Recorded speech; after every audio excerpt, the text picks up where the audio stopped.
ایک وقت آنے والا ہے جب زمین ظلم سے بھر جائے گی، ہر طرف فتنہ، بھوک اور تباہی ہوگی، اور تب اللہ کا ایک نیک بندہ امام مہدی ظاہر ہوگا۔ ان کے ساتھ حضرت عیسیٰ علیہ السلام اتریں گے اور وہ سب سے بڑے فتنے دجال کو ختم کریں گے۔ نبی کریم نے فرمایا، جب امام مہدی کا ظہور ہوگا تو زمین پر سبزہ اور برکتیں لوٹ آئیں گی۔ یہ اس بات کی طرف اشارہ کرتا ہے کہ ان کے ظہور سے پہلے زمین خشک بنجر ہو چکی ہوگی اور لوگ بھوک اور قلت خوراک کا سخت سامنا کر رہے ہوں گے۔ آج کے حالات میں ہم دیکھ رہے ہیں کہ موسم کی خرابیاں فصلوں کو کیسے تباہ کر رہی ہیں اور کسانوں کو شدید نقصان ہو رہا ہے۔ حضرت علیہ السلام نے فرمایا کہ امام مہدی کے آنے سے پہلے ایک سب سے بڑا فتنہ ابھرے گا، جس میں لوگ آزمائشوں میں ایسے گزارے جائیں گے جیسے سونے کو آگ میں تپایا جاتا ہے۔ اس کے بعد مسلمان کفار سے جنگ کریں گے اور یہ جنگ وہ ہار جائیں گے۔ پھر نبی کریم کی آل میں سے ایک عظیم شخصیت ظاہر ہوگی جو بکھرے ہوئے مسلمانوں کو ایک قیادت کے نیچے اکٹھا کرے گی، تو اللہ تعالیٰ ان پر اپنی نعمت نازل فرمائے گا۔ نبی کریم نے فرمایا، جب ایک بادشاہ کا انتقال ہوگا تو ایک شخص مدینہ سے مکہ کا رخ کرے گا۔ پھر مکہ کے لوگ اسے ہجرہ اسود اور مقام ابراہیم کے درمیان بیعت کے لیے مجبور کریں گے، حالانکہ وہ شخص بیعت لینے سے خود گریز کرے گا۔ شام سے بھی لوگ آ کر اس کے ہاتھ پر بیعت کریں گے۔ اس کے بعد قریش قبیلے سے تعلق رکھنے والا ایک شخص ایک بڑا لشکر لے کر امام مہدی کو قتل کرنے کی نیت سے نکلے گا، لیکن اللہ تعالیٰ اس پورے لشکر کو مکہ اور مدینہ کے درمیان ایک ریگستان میں دنسا دیں گے۔ یہ منظر دیکھ کر شام اور عراق کے نیک لوگ امام مہدی کے پاس آئیں گے اور ان کی قیادت کو قبول کرتے ہوئے بیعت کریں گے۔ حضرت علی علیہ السلام نے فرمایا، امام مہدی اس وقت لوگوں کی نظروں سے چھپے ہوں گے اور ان کا تعلق عام، غریب یا مسافر لوگوں میں سے ہوگا۔ جب دین اسلام ایسا کمزور ہو جائے گا جیسے ایک تھکا ہوا اونٹ جس نے اپنی گردن نیچے جھکا دی، تب زمین اپنے خزانے امام مہدی کے قدموں میں ڈال دے گی اور وہ دنیا کو سچی عدل و انصاف کی جھلک دکھائیں گے۔ اس وقت خراساں سے ایک لشکر نکلے گا جس کے ہاتھوں میں سیاہ جھنڈے ہوں گے، اور وہ لشکر امام مہدی کا ساتھ دے گا اور ان کی قیادت میں شامل ہو جائے گا۔ آج کے جغرافیے میں خراساں کا علاقہ ایران، افغانستان، تاجکستان، ترکمانستان اور پاکستان کے بعد علاقوں پر شامل ہے۔ یہ علاقے زیادہ تر پہاڑی، ریتلے اور کم ترقی یافتہ ہیں، جہاں دنیا کی محبت کم اور قربانی کا جذبہ زیادہ پایا جاتا ہے۔ اور جو لوگ موت سے ڈرتے ہیں وہ میدان جنگ میں کیسے کھڑے ہو سکتے ہیں؟ خراساں کی خاص بات ایک یہ بھی ہے کہ یہاں کی قوم پشتون قوم ہے، جو کہ پٹھان ہے، جو اپنی بہادری اور غیرت کی وجہ سے دنیا بھر میں مشہور ہے۔ آج کے عالمی حالات کو دیکھتے ہوئے یہ اندازہ لگایا جا سکتا ہے کہ سیاہ جھنڈوں والی فوج افغانستان میں سے ہی نکلے گی، جہاں اس وقت اسلامی نظام موجود ہے، اور وہاں کے لوگوں کے پاس دنیا کا کھونے کو کچھ نہیں بچا۔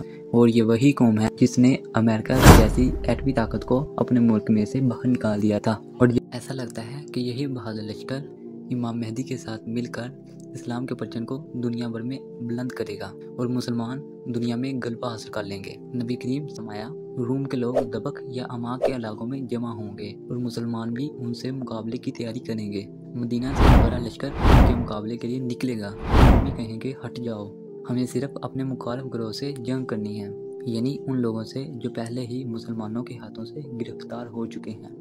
لیکن مسلمان انکار کر دیں گے اور اپنے بھائیوں کی حفاظت کے لیے ڈٹ کر کھڑے ہو جائیں گے۔ پھر ایک عظیم جنگ ہوگی جس کی مثال تاریخ میں نہیں ملتی، یہاں تک کہ اگر کوئی پرندہ ان کے اوپر سے گزرے گا تو اسے زمین پر اترنے کی جگہ نہیں ملے گی۔ اس جنگ میں 100 میں سے صرف ایک شخص زندہ بچے گا۔ اس عظیم جنگ کے دوران مسلمان 3 گروہ میں بٹ جائیں گے۔ ایک گروہ وہ ہوگا جو ڈر کے مارے میدان چھوڑ کر بھاگ جائے گا اور اللہ تعالیٰ اسے کبھی معاف نہیں کرے گا۔ دوسرا گروہ وہ ہوگا جو میدان جنگ میں شہید ہو جائے گا اور وہ اللہ کے ہاں عظیم شہداء میں شمار ہوں گے۔ تیسرا گروہ وہ ہوگا جو فتح حاصل کر لے گا اور قسطنطینیہ کو اللہ کے نام پر فتح کرے گا۔ جب جنگ ختم ہوگی اور مسلمان مال غنیمت سمیٹ رہے ہوں گے تو اچانک شیطان ایک زوردار آواز میں چیخ کر کہے گا، دجال ہمارے گھروں پر قبضہ کر چکا ہے۔ یہ سن کر لشکر میں کھلبلی مچ جائے گی، لیکن پھر مسلمان شام کی طرف روانہ ہوں گے جہاں ایک عظیم جنگ کی تیاری ہو رہی ہوگی۔ اسی دوران نماز کا وقت آ جائے گا۔ اس وقت حضرت عیسیٰ علیہ السلام آسمان سے نازل ہوں گے، 2 فرشتوں کے پروں پر سوار، دمشق کی مسجد کے سفید مینار پر۔ وہ امام مہدی کے پیچھے کھڑے ہو کر نماز ادا کریں گے۔ اور پھر قیادت ان کے سپرد کر دی جائے گی۔ حضرت عیسیٰ علیہ السلام فرمائیں گے دروازہ کھولو۔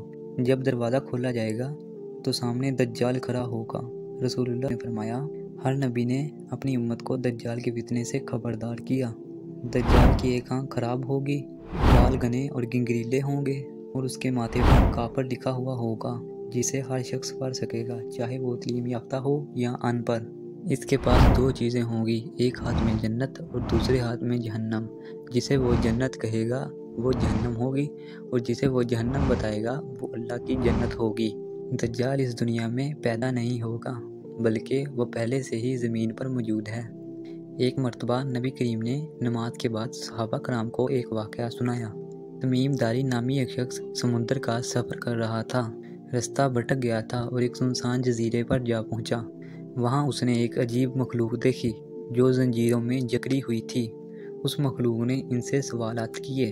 کویسچن نمبر 1، کیا بیسان کے کھجور کے درخت اب بھی پھل دیتے ہیں؟ ہاں، وہ پھل دے رہے ہیں۔ کویسچن نمبر 2، کیا تبریہ کی جھیل میں پانی موجود ہے؟ ہاں، پانی موجود ہے۔ کویسچن نمبر 3، اس نبی کا کیا حال ہے جو مکہ سے مدینہ ہجرت کر چکے ہیں؟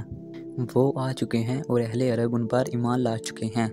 یہ سن کر وہ مخلوق غصے میں آ گئی اور غصے میں آ کر اس نے زنجیروں کو جھٹکا دیا اور کہا میں دجال ہوں اور جلد ہی دنیا کے ہر کونے کا سفر کروں گا، لیکن دو جگہوں پر جانے کی مجھے اجازت نہیں ہوگی، مکہ اور مدینہ۔ نبی کریم نے فرمایا دجال مشرق کی سمت سے ظاہر ہوگا، یعنی وہی جگہ جہاں خراساں ہے، جہاں سے امام مہدی کی نصرت کے لیے فوجیں نکلیں گی۔ رسول اللہ نے 1400 سال پہلے ہی امت کو دجال کے فتنے سے خبردار کر دیا، کیونکہ یہ فتنہ پوری دنیا کا سب سے بڑا اور خطرناک فتنہ ہے۔ دجال کو ایسے غیر معمولی اختیارات دیے جائیں گے جو عام انسان کے بس کی بات نہیں۔ وہ مردوں کو زندہ کرے گا، اندھوں کو نظر عطا کرے گا، گونگوں کو زبان عطا کرے گا، زمین کو چیر دے گا اور موسم کو اپنے حکم کے تابع کر دے گا۔ جہاں چاہے گا وہاں بارش برسائے گا اور زمین کو سرسبز کر کے لوگوں کو دھوکہ دے گا۔ لیکن سوال یہ ہے کہ دجال موسم کو کیسے قابو کرے گا؟ 1990 میں متحدہ عرب امارات نے کلاؤڈ سیڈنگ نامی ٹیکنالوجی شروع کی، جس میں ہوائی جہاز کے ذریعے سلور ایوڈائڈ بادلوں میں چھوڑا جاتا ہے تاکہ بارش برس سکے۔ سعودی عرب، دبئی اور عمان جیسے ممالک بھی اسی ٹیکنالوجی کا استعمال کر رہے ہیں کیونکہ ان علاقوں میں بارش بہت کم ہوتی ہے۔ دجال بھی اسی طرح کی ٹیکنالوجی کا استعمال کرے گا اور لوگوں کو دھوکہ دے گا۔ یہ دکھائے گا کہ جیسے وہ بارش نازل کرتا ہے تاکہ لوگ اسے خدا مانیں، لیکن جب حضرت عیسیٰ علیہ السلام دجال کو دیکھیں گے اور فرمائیں گے یہی وہ ہے جسے میں دور رکھ رہا تھا، پھر حضرت عیسیٰ علیہ السلام دجال کو مقام لوط پر ایک نیزے سے قتل کر دیں گے۔ آج کے دور میں مقام لوط پر اسرائیل نے ایک بڑا ایئرپورٹ بنایا ہے، لیکن حضرت عیسیٰ علیہ السلام اسے وہاں ہی قتل کر دیں گے۔ دجال کی ہلاکت کے بعد مسلمانوں اور یہودیوں کے درمیان ایک بڑی جنگ ہوگی۔ نبی پاک نے فرمایا اگر کوئی یہودی کسی درخت یا پتھر کے پیچھے چھپا ہوگا تو وہ چیز بول پڑے گی کہ اے مسلمان میرے پیچھے یہودی چھپا ہے، آ کر اسے ختم کر دو، سوائے گرگد کے درخت کے، کیونکہ وہ یہودیوں کا درخت ہے اور آج اسرائیل میں یہ درخت بہت زیادہ تعداد میں اگایا جا رہا ہے۔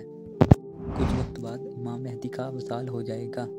نبی پاک نے فرمایا امام مہدی تمہارے درمیان 7 سے 8 سال رہیں گے۔ حضرت امام باقر علیہ السلام فرماتے ہیں جب امام مہدی کا ظہور ہوگا تو اللہ تعالیٰ وقت کی رفتار کو کم کر دے گا، دن آہستہ گزرنے لگیں گے اور امام مہدی صرف 7 سال میں ہی پوری دنیا پر غلبہ حاصل کر لیں گے۔ اس کے بعد حضرت عیسیٰ علیہ السلام نازل ہوں گے اور قرآن کے احکام کے مطابق عدل و انصاف کے ساتھ فیصلے کریں گے۔ وہ صلیب کو توڑ دیں گے، خنزیر کو ختم کر دیں گے اور جزیہ غیر مسلمانوں کے ٹیکس بند کر دیں گے۔ پھر یاجوج ماجوج کا فتنہ ظاہر ہوگا۔